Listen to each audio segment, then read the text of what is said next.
My mother's brother was shot by his wife. Is he lying or telling the truth? I think he's telling the truth. Some side of the family wanted to see her put to death. And do you think you can tell just by watching him? Watch these lips. Nah. You see that little smile just then? Maybe, if you know what to look for. There was a shrug. University of California professor Paul Ekman says He's making this up. That's right. there are specific clues. What's he smiling about? He's being clever as hell in being able to have made up this whole story. How many shots? I believe at least 4. Absolutely 3. Remember, truth is our only goal. David Bellin was assistant counsel to the Warren Commission. The physical evidence absolutely shows that there were 3 shots fired. After a deluded gunman assassinated President Kennedy, our nation turned to Gerald Ford and a select handful of others to make sense of that madness. And the conspiracy theorists can say what they will, but the Warren Commission report will always have the final definitive say on this tragic matter. Why? Because Jerry Ford put his name on it, and Jerry Ford's word was always good.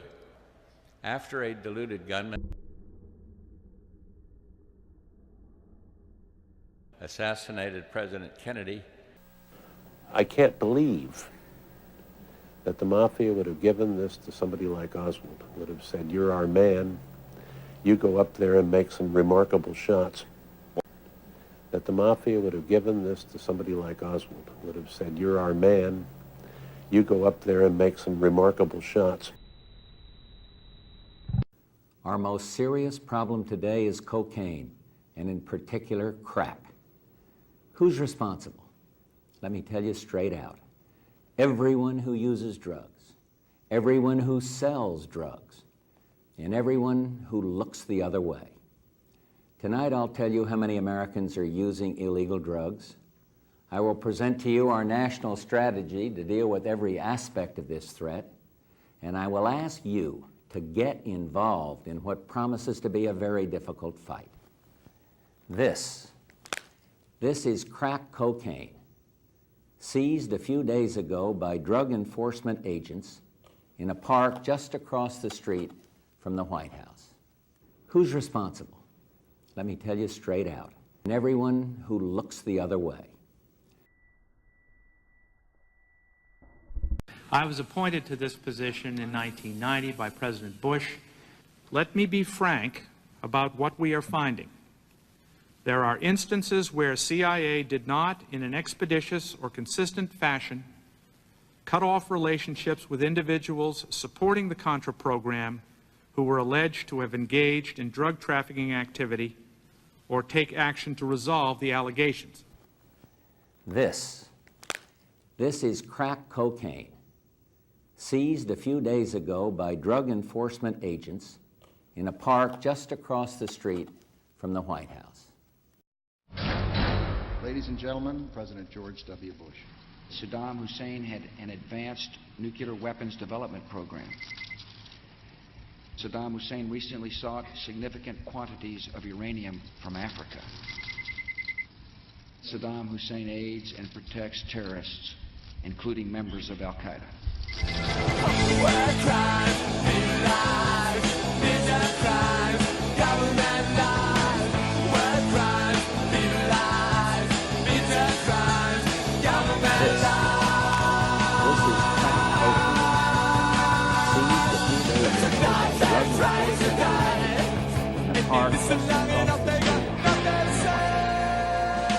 After a deluded gunman assassinated President Kennedy, our nation turned to Gerald Ford and a select handful of others to make sense of that madness.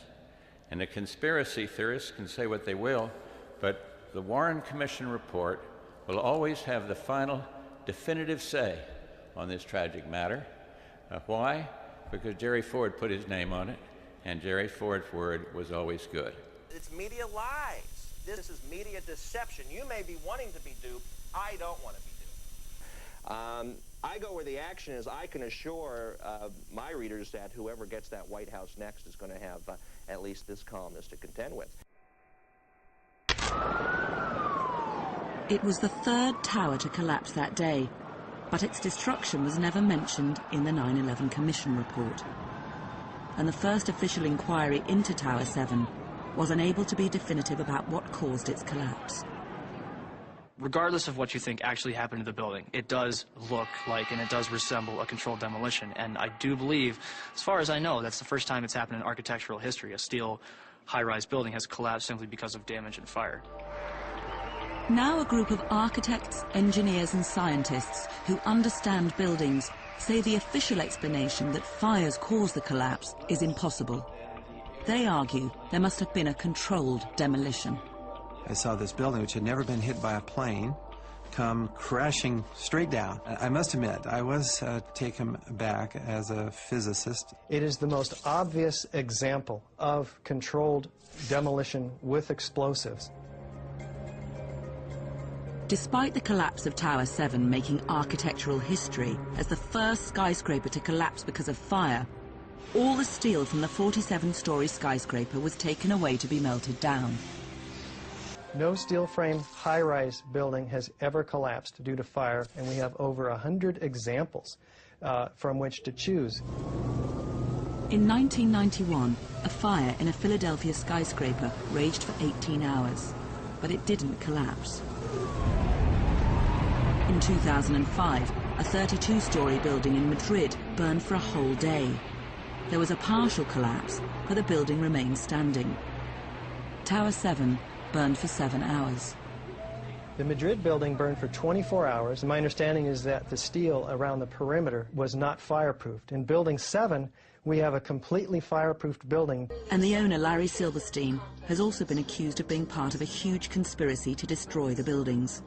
It all stems from a TV interview when he used the phrase, "pull it." I remember getting a call from the fire department commander telling me that they were not sure they were going to be able to contain the fire. And I said, you know, we've had such terrible loss of life. Maybe the smartest thing to do is pull it. And they made that decision to pull. After 4 p.m., news outlets began reporting that the building had collapsed. We are getting information now that one of the other buildings, Building 7 in the World Trade Center complex, is on fire and has either collapsed or is collapsing. We've got some news just coming in, actually, that the Salomon Brothers building in New York, right in the heart of Manhattan, has also collapsed. Now, more on the latest building collapse in New York. You might have heard a few moments ago, I was talking about the Salomon Brothers building collapsing. And indeed it has. Apparently that's only a few hundred yards away from where the World Trade Center towers were. And it seems that this was not a result of a new attack. It was because the building had been weakened during this morning's attacks. We'll probably find out more now about that from our correspondent, Jane Stanley. Presumably there were very few people in the Salomon building when it collapsed. I mean, there were, I suppose, fears of possible further collapses around the area. That's what you would hope, because this whole downtown area behind me has been completely sealed off and evacuated, apart from the emergency workers. That was done by the mayor, Rudy Giuliani. Jane, what more can you tell us about... But Tower 7 was still standing behind her. It almost sounded too far-fetched. Well, unfortunately, I think we've lost the line with Jane Stanley.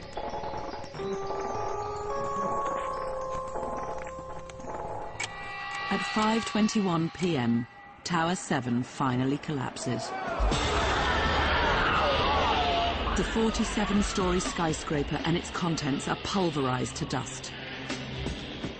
The sixth grader can look at this building falling at virtually free fall speed, symmetrically and smoothly, and see that it is not a natural process.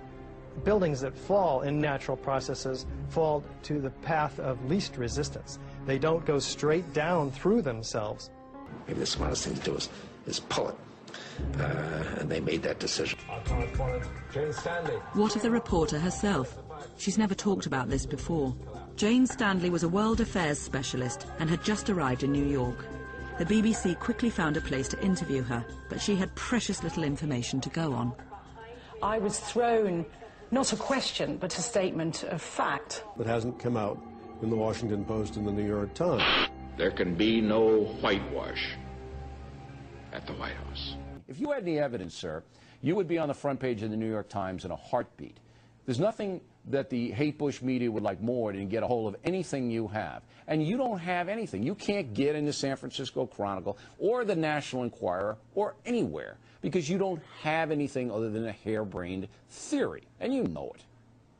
We have hundreds of studies, we have documents, we have records. Well, why can't you get on the front page of the New York Times? Anyone, Bill, who has even looked at the collapse of Building 7 understands it came down by a controlled demolition. It wasn't hit by any plane. I had guys in here who say you're full of, you know what? Why can't you get this on the front page of the Boston Globe or the Atlanta Journal-Constitution or the Minneapolis Star-Tribune, papers that despise the Bush administration? Why can't you get it on the front page of those papers? And the press is covering it up because they're afraid of the federal government. Come on. I mean, why don't you just say that you have a Martian living in your bedroom, sir? Why don't you just say that and parade a puppet out or something? We have no money. We're doing this because we believe in our country. And as a former Marine Corps officer, Bill, I resent your implication. We're interested in the truth and not being deceived. You hate your country. The American government. Look. You hate your country. You're accusing a man of murder, the President of the United States, of murder without any evidence. If you had the evidence, somebody somewhere would take the evidence. See what they'll do with it, huh? Bill, you're obviously not going to give me a chance to talk about any of these things. No, I'm not, because you're a nut. You want answers? I think I'm entitled. You want answers? I want the truth. You can't handle the truth. Because it's all bogus. And I don't care whether you're a Marine officer. Bill. You're disgracing the Marine Corps by what you're doing. You hate your country. You accuse a man of being a murderer, President Bush. And, you know, if I were Bush, I'd take a look at you, Professor. I'd definitely take a look at you. Just like Sami al-Arian, I'd put the FBI on you and Nutty Barrett and find out what the hell you guys are up to, bottom line. Thanks for being here. We care enough about our fellow citizens who died, Bill Riley, to find out why they died and how they died, which is more than the government has done. You have disgraced those people by accusing the president of being a murderer. Plenty more ahead as the factor moves along this evening. Donald, you're probably the best-known builder, particularly of great buildings in the city. There's a great deal of question about whether or not the damage and the ultimate destruction of the buildings was caused by the airplanes, by architectural defect, or possibly by bombs or aftershocks. Do you have any thoughts on that? Well, it was an architectural defect. You know, the World Trade Center was always known as a very, very strong building. Don't forget, that took a big bomb in the basement. Now, the basement is the most vulnerable place because that's your foundation, and it withstood that. I said, how could a plane, even a 767 or 747, or whatever it might have been, how could it possibly go through this steel? I happen to think that they had not only a plane, but they had bombs that exploded almost simultaneously. This is media deception. You may be wanting to be duped. I don't want to be duped. The Environmental Protection Agency, under direct orders from the White House, told New Yorkers that the air was safe to breathe. The administrator at the time, Christine Whitman, issued an internal memo on September 12th, declaring that all statements to the media should be cleared through the National Security Council before they are released. So what happened? The White House changed EPA press releases to add reassuring statements and delete cautionary ones. September 13th, the EPA draft release, never released to the public, says EPA testing terrorized sites for environmental hazards. The White House changes that to EPA reassures public about environmental hazards. September 16th, the EPA draft says recent samples of dust on Water Street show higher levels of asbestos. The White House version? New samples confirm ambient air quality meets OSHA standards and is not a cause for public concern. And the White House leaves out entirely this warning, that air samples raise concerns for cleanup workers and office workers near Water Street. Why all these changes?